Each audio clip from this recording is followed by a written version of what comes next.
Donc, en 1992, deux nouveaux actionnaires vont faire l'achat. Celui que vous voyez ici à droite, c'est le jeune Ticlin qu'on voyait dans la boutique là, quand il était jeune, là, quand il avait 12-13 ans. Alors, c'est Doris Soul qui est avec nous aujourd'hui. Alors, la petite lumière qu'il y avait entre les deux oreilles s'est jamais éteinte. Et M. Hull s'est lancé dans le commerce d'articles de sport. Il y avait des boutiques, une boutique à Drummondville, entre autres. Mais pour lui, le Saint Graal, c'est Sarto. C'est la boutique qu'il voulait posséder. Et là, il comprend que la boutique va être à vendre. Il va discuter avec René, le fils de Sarto, et ils vont conclure une entente. Et donc Doris Hull va convaincre un de ses associés, employés, Régent Savoie, donc de s'associer avec lui dans cette vente-là. Et en 1992, il y a une transaction qui est conclue et la boutique change de main. Ces deux hommes-là, donc, s'installent ici. Maurice de la Sainte Trinité va toujours resté à l'emploi, mais ils vont engager un jeune qui s'appelle Pascal Pépin. Et il trouve que ce jeune-là, ma foi, il est pas maladroit, puis il veut, puis il a de l'énergie, puis il a de l'avenir, puis on devrait y en parler. Ce qui fait que en 95, Pascal devient actionnaire avec Doris et Régent. Et là, maintenant, la boutique va connaître un nouveau roulement. C'est vraiment le paradis du vélo là, qui va s'installer. Ça va être comme ça jusqu'en 2015. Il y a beaucoup d'activités.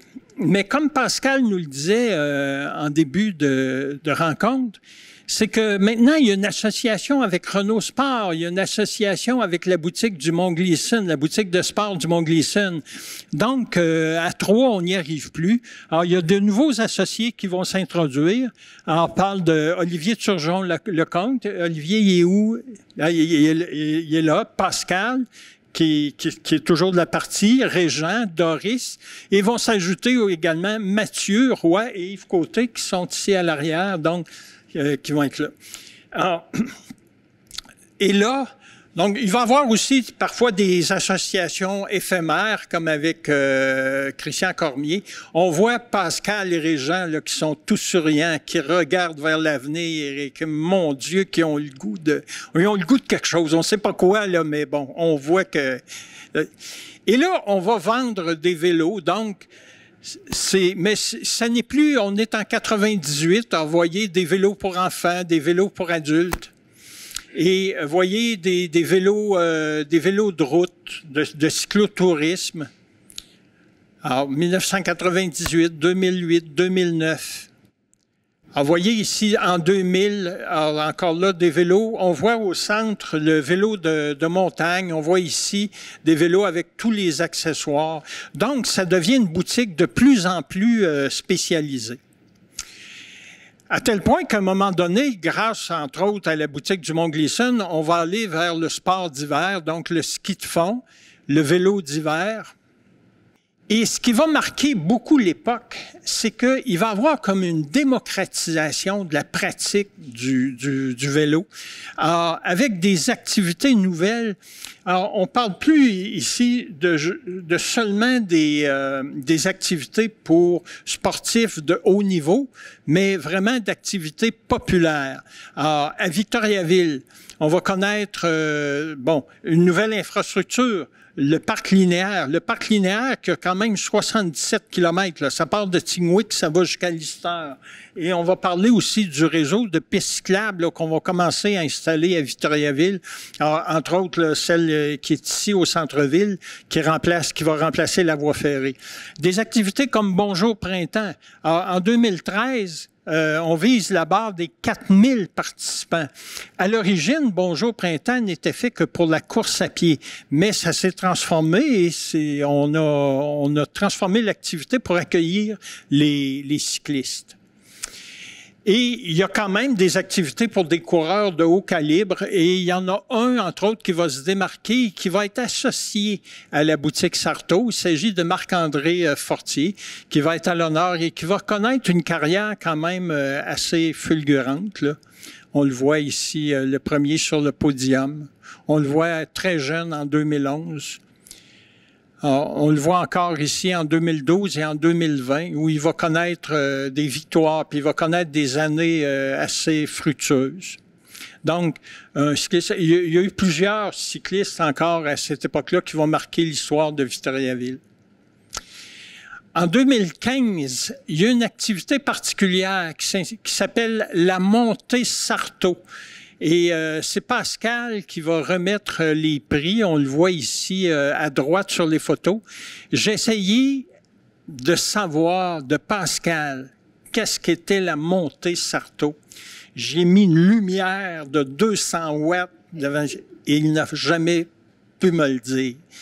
Alors, et on participe toujours à des activités sociales. Là, on voit en haut là, un prix qui va être remis par Régent Savoie. On voit en bas des prix aussi qui vont être remis à des bénévoles là, qui entretiennent la piste de ski de fond du Mont Gleason. Pendant cette période-là, il va deux faits majeurs vont bouleverser l'activité chez Sarto. Premièrement, l'avènement du vélo électrique. Des fois, ça me vient l'idée. Si on avait dit à Sarto en 1928, quand il a commencé à vendre ses vélos, si on y avait dit un jour, tu vas vendre des vélos électriques, il aurait dit probablement, ça va prendre une maudite rallonge. Mais bon, c'est... Et là, l'autre fait majeur qui va marquer, c'est la pandémie. Alors, la pandémie, comme on le voit sur les deux figures ici, ça a un aspect positif et un aspect négatif. L'aspect positif, c'est que la pandémie va favoriser la pratique du cyclisme. Vous savez, il fallait respecter le 2 mètres ou le 3 mètres. Alors, on voit qu'on va vendre du vélo et on voit que Mathieu ici là, est très encouragé. Par contre, pour Pascal, il y a une situation problématique, c'est que parce que les fabriques de pièces ont de la difficulté à fournir l'équipement, ben on va demander aux clients d'être compréhensifs et d'être capables d'attendre que les produits arrivent pour pouvoir leur procurer.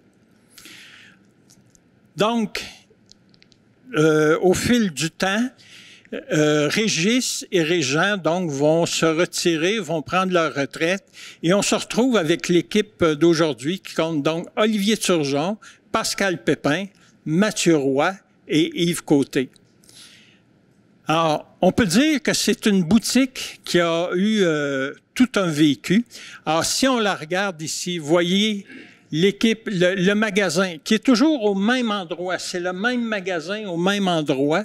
Donc, ici, c'était à l'époque où ça s'appelait 47 du marché.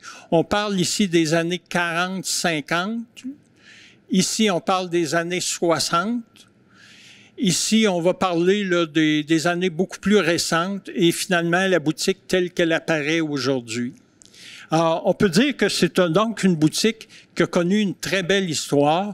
On peut saluer Sarto. Et voilà, c'était vous avez connaissez maintenant l'histoire de Sarto. Merci beaucoup tout le monde.